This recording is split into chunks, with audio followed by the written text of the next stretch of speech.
అంతర్జాతీయ మార్కెట్లో ఒక్క రోజులో బంగారం, వెండి ధరలు భారీగా పెరిగాయి. ప్రస్తుతం స్పాట్ గోల్డ్ ఔన్స్‌కు $4,136 వద్ద ట్రేడ్ అవుతోంది.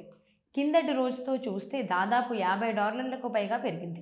ఇదే సమయంలో సిల్వర్ రేటు $51.42 వద్ద ఉంది. ఇదే సమయంలో రూపాయి మాత్రం పతనమైంది.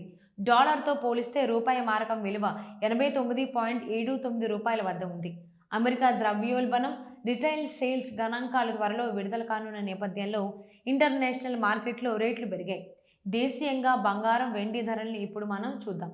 హైదరాబాద్ నగరంలో చూస్తే ప్రస్తుతం 22 క్యారెట్ల గోల్డ్ రేటు $650 తగ్గగా తులం $1,14,690 ఉంది. దీనికి ముందు $1,700 పెరిగింది. ఇక 24 క్యారెట్ల పసిడి ధర $710 పడిపోగా ఇప్పుడు 10 గ్రాముల గోల్డ్ రేటు $1,25,130 ఉంది.